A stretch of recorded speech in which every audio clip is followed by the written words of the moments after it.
राम राम शेतकरी मित्रांनो, पाहुयात पिंपळगाव बसवंतसह नाशिक जिल्ह्यातील आत्तापर्यंत उपलब्ध झालेल्या बाजार समितीचे तसेच इंदोर मंडी व दिल्ली येथील आझादपूर मंडी येथील आजचे म्हणजे दिनांक 30 जानेवारी 2024चे कांदा बाजार भाव. चला तर मित्रांनो, जाणून घेऊयात आज कोणत्या मार्केटमध्ये कांदा भावाची आवकेची परिस्थिती नेमकी कशी होती. सुरुवात करूयात पिंपळगाव बसवंत येथून.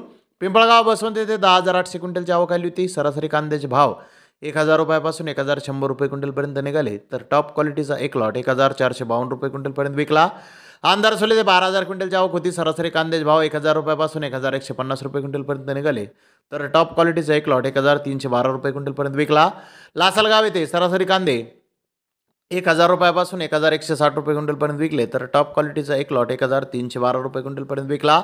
विंचोर येथे 11,200 क्विंटलची आवक होती. सरासरी कांद्याचे भाव 1,000 रुपयापासून 1,151 रुपये क्विंटलपर्यंत निघाले. तर टॉप क्वालिटीचा एक लॉट 1,300 रुपये क्विंटलपर्यंत विकला.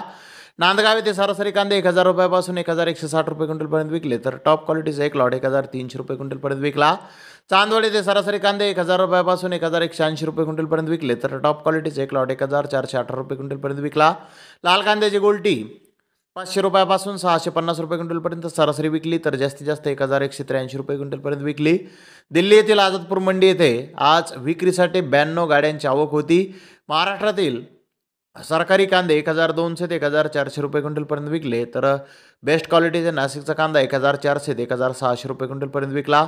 पुणे येथील मोठा साईज माल 1,700 ते 1,800 रुपये क्विंटलपर्यंत एक्स्ट्रा सुपर क्वालिटीचा माल विकला. गोंडल राजकोटचा माल 1,300 ते 1,500 रुपये क्विंटलपर्यंत विकला.